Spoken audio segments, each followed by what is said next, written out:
측이 올림픽 개회식에 참석한 북한 응원단에게 무료 기념품을 제공을 했는데 북한 응원단이요. 손 하나 대지 않고 그대로 자리에 두고 떠났습니다.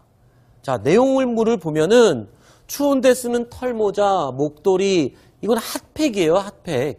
손 시려울 때 비벼 쓰는 핫팩인데 무릎 담요, 뭐 이런 것들이거든요. 그런데 이런 건 좀 그렇게 비싼 것도 아니고 좀 쓸 수 있는 건데 추울 때 좀 모자도 쓰고 손도 녹이고 할 수 있는 건데 이런 것도 안 가져가는 이유는 뭡니까? 뭐 받지 말라고 교육을 다 해서 그런가요? 사실 예전에 이제 북한 응원단이 내려왔을 때는 네. 우리가 선물도 많이 줬습니다. 네. 올라갈 때 이제 화장품이라든지 뭐 등등의 선물도 많이 주고 해서 또 북한 선수 받아가고 했는데 이번에 사실 내려오면서 북한이 여러 가지 대북 제재나 이런 걸 의식해서인지 일체 남쪽의 어떤 이런 기념품이나 이런 선물들을 받지 말라는 아마 지침이 내려온 것 같아요. 네. 그래서 지금 일반 선수들이 저는 사실은 이제 개회식에 참석하면 그냥 다 자동적으로 받아가는 거거든요. 그렇죠. 그런 것까지도 사실 이제 받아가고 있지 않습니다. 그리고 네. 또 우리 측에 제공하는 여러 가지 어떤 혜택에 대해서도 일단 거부를 한 다음에 북한에 물어본 다음에 이제 뭐 한다든지 네. 굉장히 뭔가 물건을 주고받는 데서 굉장히 조심스러워하는 것 예민하게 반응을 했군요. 첫 번째는 사실 선수들 같은 경우에 이번에 삼성에서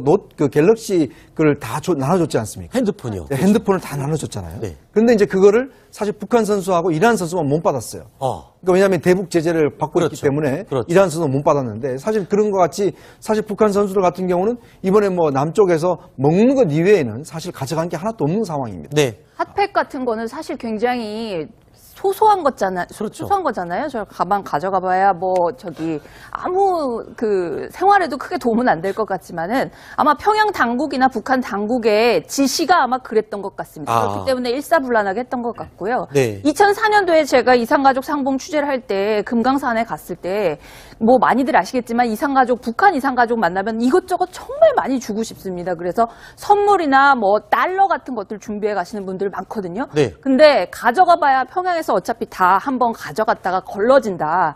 그렇기 때문에 많이 다 수거해 간다고요? 수거해 간다는 얘기가 있었기 때문에 많이 준비하지 말라. 네. 이런 게 이미 뭐 이산가족 사이에서는 굉장히 많은 얘기였어요. 그렇군요.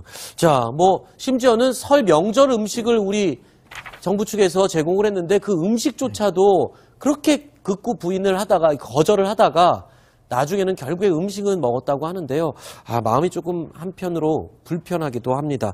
자, 그리고 어제였죠. 19일에는 응원단이 지금까지 보여주지 않았던 또 다른 공연을 또 준비했다고 하는데 어떤 공연 내용이었습니까? 올림픽 플라자에서 아까 이제 시작 화면에서 봤죠. 취조하기죠. 우리 이제 관악대라고 흔히 그렇죠. 표현을 했었던 공연을 보여줬는데, 그냥 음악만 연주한 게 아니라 두세 명씩 짝지어서 이렇게 춤추는 그런 모습도 있었고요. 네. 5명까지 그룹 지어서 노래도 좀 부르기도 했었습니다. 근데 이런 것들이 사실 북한 같은 경우에는 저런 어떤 단체로 율동을 한다거나 뭐 합주를 한다고 하는 게 체제적으로 굉장히 중요한 어떤 행사거든요. 네. 일사불란한 모습을 보여주는 게. 그리고 그렇죠. 또 어디를 가서 이동할 때마다 이제 현지 주민들도 그렇고 우리 언론들도 관심을 가지다 보니까 네. 약간 뭔가 좀 보여줘야 될 필요성 같은 그렇죠. 것도 느꼈던 모양입니다. 그래서 네. 예정에 어떤 저런 식으로 외부에서 깜짝 공연을 좀 했습니다.